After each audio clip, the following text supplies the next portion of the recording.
गुरु तेग बहादुर सच्चे पातशाह महाराज जी के पावन बचन ने साधो मन का मान त्यागो काम क्रोध संगत दुर्जन की तांते अहनिस भागो।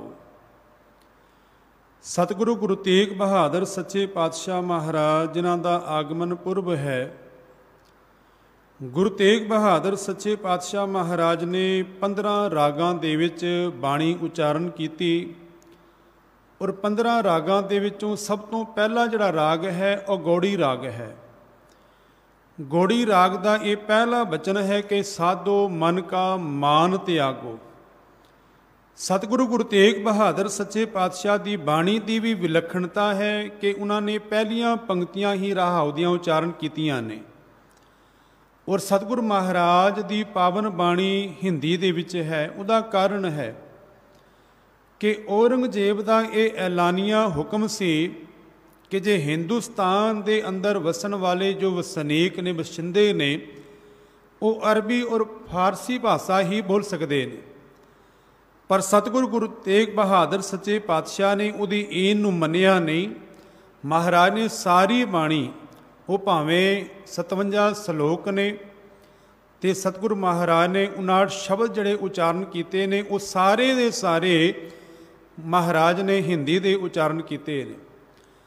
और सतगुरु गुरु तेग बहादुर सच्चे पातशाह की बाणी सारी मन दे उपर सतगुरु पातशाह ने ढुकाई है, क्योंकि जदों धन गुरु अमरदास महाराज के ये पावन बचन पढ़ते हैं तो महाराज आखते ने मन तू जोत स्वरूप है अपना मूल पछाण कि हे मना तू परमात्मा की जोत है, अपने असले नूं अपनी होंद नूं तू पछाण। सतगुरु गुरु तेग बहादुर सच्चे पातशाह महाराज ने सारी बाणी मन दे उपर आधारित मन नूं टिका के गुरुदेव पातशाह ने बाणी उचारण की। मैं कई बारी बेनती करदा हाँ कि संसार दे अंदर मनुख दे कोलों जदों कोई गलती हो जाए भुल हो जाए तो उहदी सज़ा उहनूं दित्ती जाती है और सज़ा दित्ती जाती है तन नूं दित्ती जाती है, पर मन ज्यों दा त्यों जिथे पहले सी उत्थे ही रहिंदा है। शरीर नूं तसीहे दिते जाते ने, शरीर नूं जेलों दे डकिया जाता है और कई साल जेलों दे विच बंद होने तो बावजूद भी मनुख जदों बाहर आंदा है तो ज्यों दा त्यों रहिंदा है। उहदा कारण केवल एक ही है कि तसीहे शरीर नूं दिते गए मन ज्यों दा त्यों है। महाराज सतगुरु गुरु तेग बहादुर सच्चे पातशाह ने मन दे उपर ये शब्द उचारण किया। महाराज आखने साधो मन का मान त्यागो। इत्थे साधो तो भाव है हे संत जनो भले पुरुषो, अपने मन दे अंदर जो मान है, मान तो भाव है हंकार, इस हंकार नूं त्याग दे। ते अगे पातशाह आखदे ने कि काम क्रोध संगत दुर्जन की। महाराज आखते हैं कि काम और क्रोध इवें ने जिवें दुर्जन भैड़े मनुख की संगत होए तां ते अहनिस भागो। इस कोलों अपने आप नूं पासे कर लै, अपने आप नूं दूर कर लै, क्योंकि काम क्रोध जीवन नूं मैला करदे ने और मनुख मन दा बद्धा होया बार बार जम्मण मरण दे गेड़ दे विच पैंदा है। अज गुरु तेग बहादुर सच्चे पातशाह आखते हैं कि साधो मन का मान त्यागो। जो अंदर मान टिकिया होया है, अंदर हंकार टिकिया होया है, उन्होंने त्याग दे। कबीर साहब के बड़े प्यारे बचन ने, वो आखते हैं कि मनुख संसार दे विच जदों त्यागण दे विच आंदा है ना तो कई बार धन दौलत त्याग देंदा है, कई बार संसार दे विच आके परिवार नूं त्याग देंदा है, दुनिया दे सुख त्याग देंदा है, पर इतना कुछ त्यागण के बावजूद भी अंदर का जो मान है, अंदर का जो हंकार है, वो उत्थे दा उत्थे टिकिया हुए। कबीर साहब के बचन ने, वो आखते हैं कि माया तजी तां क्या पिया जो मान तजिया नहीं जाए। मान मुनि मुनिवर गले मान सभै को खाए।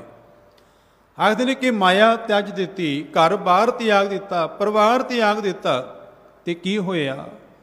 जो मान तजिया ना जाए, मान ते अजे भी हिरदे अंदर टिकिया हुआ है कि इतना कुछ मैं त्याग के आया, इतना कुछ मैं छोड़ के आया हाँ, मान अजे भी अंदर टिकिया है। तो मान मुनि ਮੁਨਿਵਰ ਗਲੇ ਮਾਨ ਸਭੈ ਕੋ ਖਾਏ। ਤੇ ਉਹ ਮਾਨ ਹੰਕਾਰ ਕੀਤਾ ਹੋਇਆ ਸਾਰਾ ਕਰਮ ਜਿਹੜਾ ਹੈ ਉਹਨੂੰ ਵਿਅਰਥ ਕਰ ਦਿੰਦਾ ਹੈ।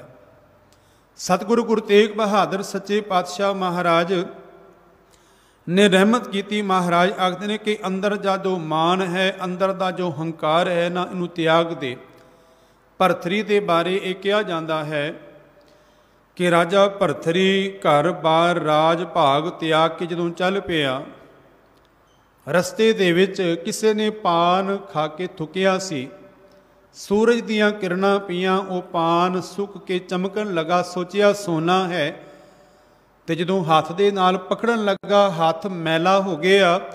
ਤੇ ਉਸ ਵੇਲੇ ਭਰਥਰੀ ਨੇ ਆਪਣੇ ਮਨ ਦੇ ਵਿਚਾਰਿਆ ਕਿ ਇਹ ਭਰਥਰੀ, ਤੂੰ ਸਭ ਕੁਝ ਤਿਆਗ ਕੇ ਆਇਆ ਹੋਇਆ, ਪਰ ਅਜੇ ਵੀ ਸੋਨਾ ਤੇਰੇ ਹਿਰਦੇ ਅੰਦਰ ਟਿਕਿਆ ਹੋਇਆ ਹੈ। ਉਹਨਾਂ ਦੇ ਹਿਰਦੇ ਅੰਦਰ ਟਿਕਿਆ ਕਿ ਮੈਂ ਰਾਜ ਭਾਗ ਮਾਣ ਕੇ ਆਇਆ ਹਾਂ, ਇਤਨਾ ਕੁਝ ਛੋੜ ਕੇ ਆਇਆ। ਸਾਧ ਸੰਗਤ, ਇੱਕ ਸਾਖੀ ਆਂਦੀ ਹੈ।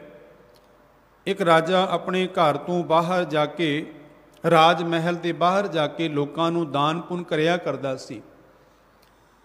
ਤੇ ਜਦੋਂ ਦਾਨ ਪੁੰਨ ਕਰਨਾ, ਲੋਕਾਂ ਨੂੰ ਅੰਨ ਵਸਤਰ ਆਦਿਕ ਜਦੋਂ ਦੇਣਾ, ਉਸਨੇ ਹੱਥ ਉੱਚਾ ਕਰਕੇ ਦੇਣਾ ਤੇ ਆਪਣੀਆਂ ਅੱਖਾਂ ਝੁਕਾ ਲੈਣੀਆਂ।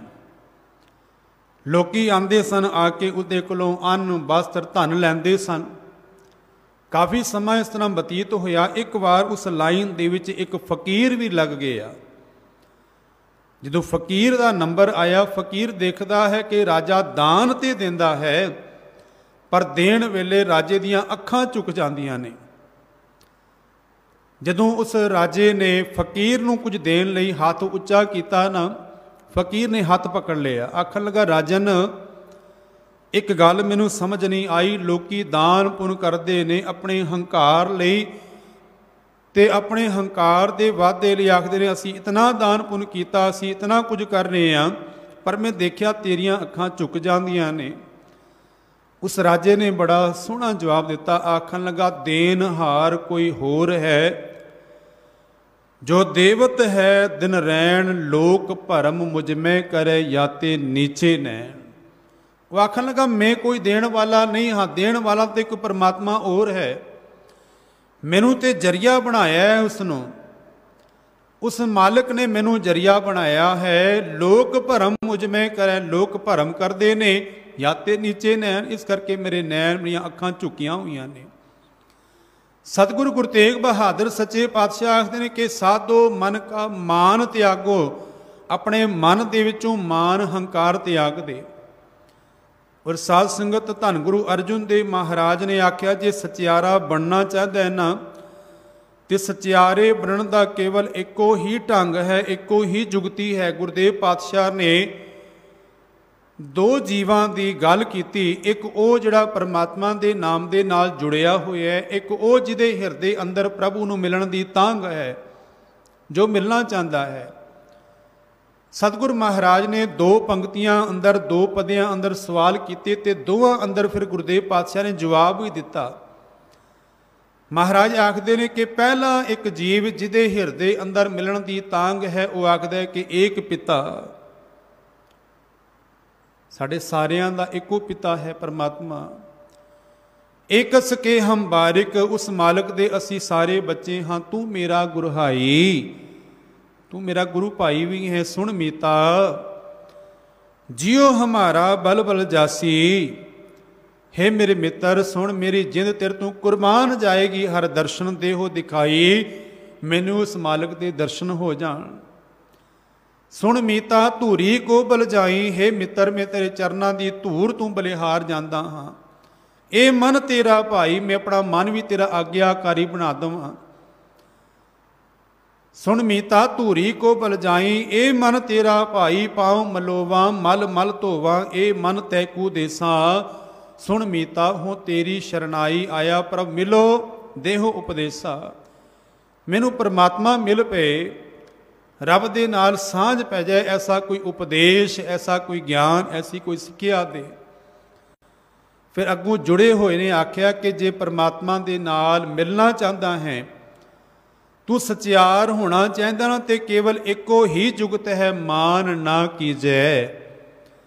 जो सतगुरु गुरु तेग बहादुर सच्चे पातशाह आखते हैं कि साधो मन का मान त्यागो। महाराज आखते हैं कि मान ना कीजै शरण परिजय, करे सो भला मनाइए, सुन मीता जियो पिंड सब तन अर्पीजै, क्यों दर्शन हर जियो पाइए। इस ढंग दे नाल हरि परमात्मा दे तैनूं दर्शन हो जाणगे। और सतगुरु गुरु तेग बहादुर सच्चे पातशाह जिन्हां दा 1621 अप्रैल दे विच आगमन होया अमृतसर दी मुबारक धरती पर,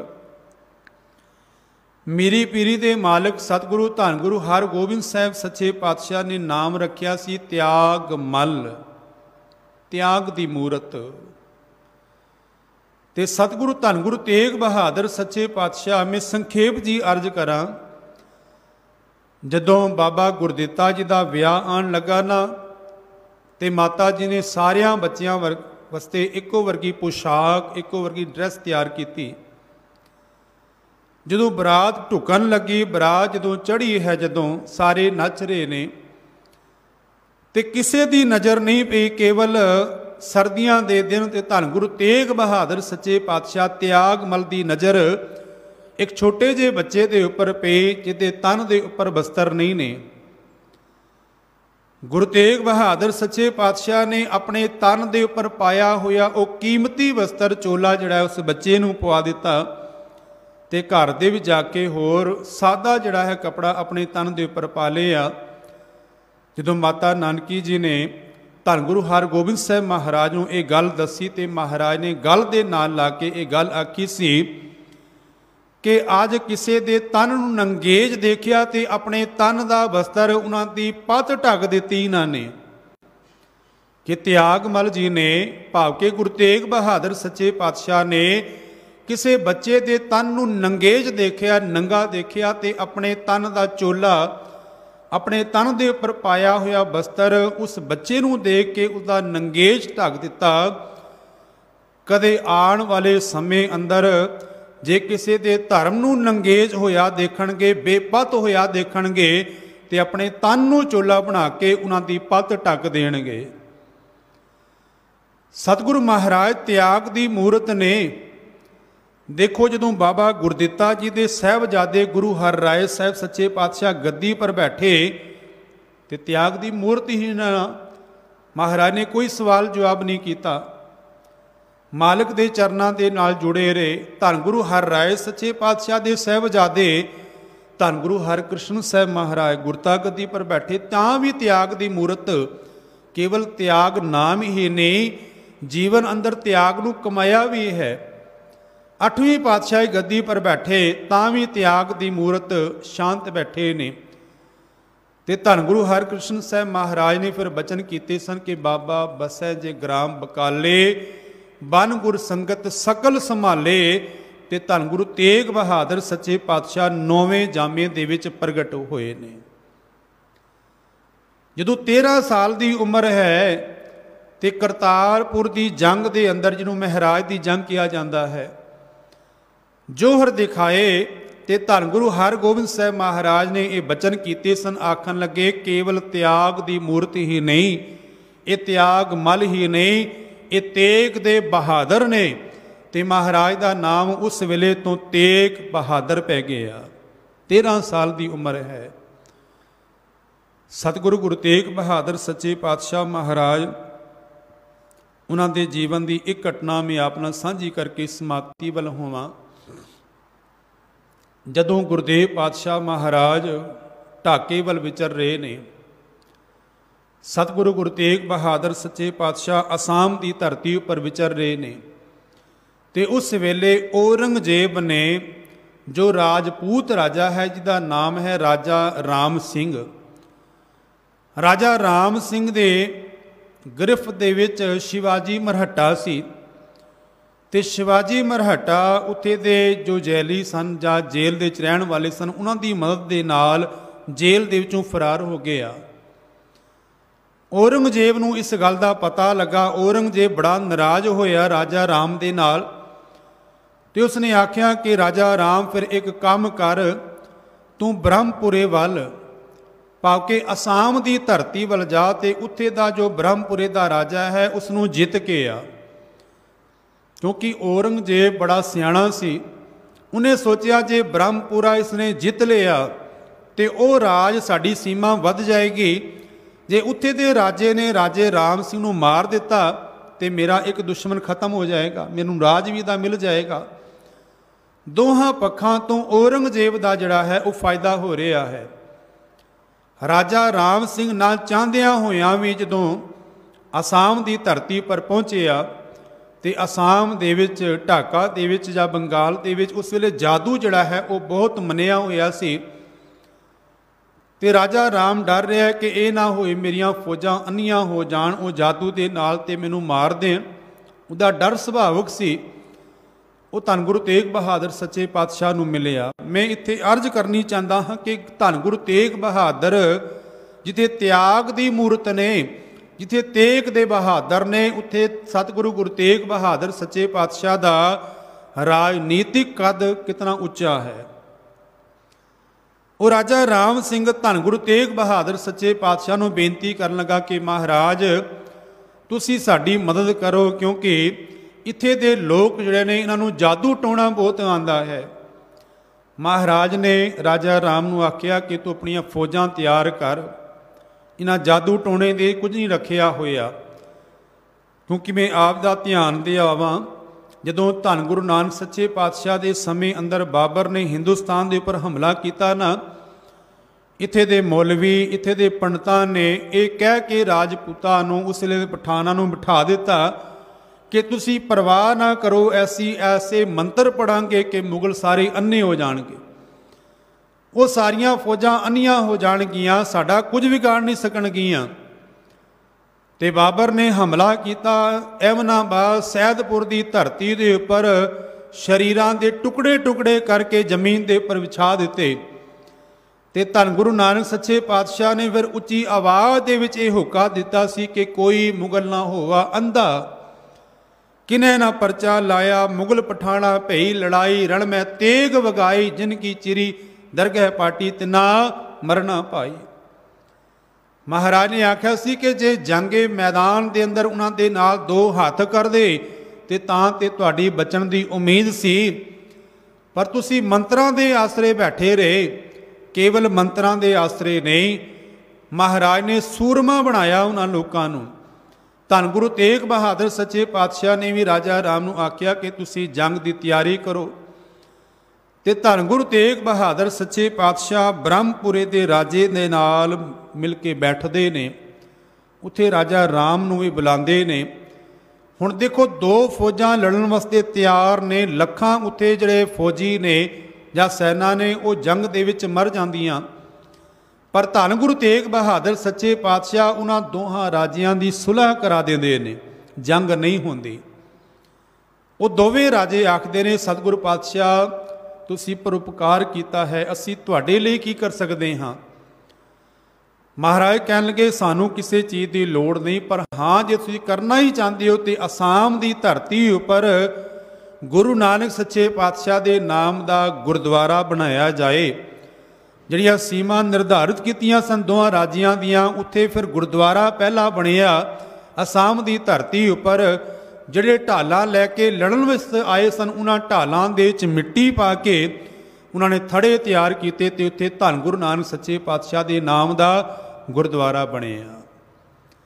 सतगुरु गुरु तेग बहादुर सच्चे पातशाह महाराज जिन्हां दा आने वाले समय अंदर प्रकाश पुरब है, उसे नूं समर्पित ये दीवान अगले दीवानां दे विच भी महाराज के जीवन दे विचों घटना आप जीवां दे नाल सांझी करांगे जी। सतगुरु महाराज दे पावन बचन गौड़ी राग अंदर सन कि साधो मन का मान त्यागो, काम क्रोध संगत दुर्जन की। सतगुरु आखते हैं कि काम और क्रोध इस तरह ने जिवें भैड़े मनुख की संगत होए, क्योंकि भैड़े मनुख का संगत जीवन नूं मैला कर दिंदी है। महाराज ने ताही बाणी अंदर रहमत की कि महाराज आखते हैं कि त्यागना त्यागन नीका, नीका तो पाउंदा सोहना। महाराज आखते हैं कि वह त्यागना भला है, नीका है, सोहना है। काम क्रोध लोभ मोह त्यागना, जागना जागन नीका, हर कीर्तन में जागना। ਸਤਿਗੁਰ ਆਖਦੇ ਨੇ ਕਿ ਕਾਮ ਕ੍ਰੋਧ ਸੰਗਤ ਦੁਰਜਨ ਕੇ ਤਾਂ ਤੇ ਅਹਨਿਸ ਭਾਗੋ, ਕਿਉਂਕਿ ਇਸ ਮਨ ਦੀ ਇੱਕ ਪ੍ਰਵਿਰਤੀ ਹੈ।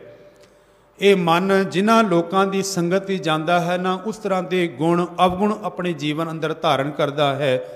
ਤਾਂ ਹੀ ਕਬੀਰ ਸਾਹਿਬ ਆਖਦੇ ਨੇ ਕਿ ਮਨ ਪੰਖੀ ਭਇਓ ਉੜ ਉੜ ਦਹਿ ਦਿਸ ਜਾਏ, ਜੋ ਜੈਸੀ ਸੰਗਤ ਮਿਲੈ ਸੋ ਤੈਸੋ ਫਲ ਖਾਏ। ਜਿਸ ਤਰ੍ਹਾਂ ਦੀ ਇਹ ਸੰਗਤ ਵਿੱਚ ਮਨ ਰੂਪੀ ਪਕਸ਼ੀ ਜਾਂਦਾ ਹੈ, ਉਸ ਤਰ੍ਹਾਂ ਦੇ ਗੁਣ ਅਵਗੁਣ ਆਪਣੇ ਜੀਵਨ ਦੇ ਵਿੱਚ ਸਮਾ ਲੈਂਦਾ ਹੈ। ਸਤਿਗੁਰ ਕਿਰਪਾ ਕਰਨ, ਭਲੇ ਪੁਰਸ਼ਾਂ ਦੀ ਸੰਗਤ ਲੈ ਸਿੱਖ ਰੋਜ਼ ਇਹ ਅਰਦਾਸ ਕਰਦਾ ਹੈ ਕਿ ਸਹੀ ਪਿਆਰੇ ਮੇਲ ਜਿਨ੍ਹਾਂ ਮਿਲਿਆ ਤੇਰਾ ਨਾਮ ਚਿਤੇ ਆਵੇ।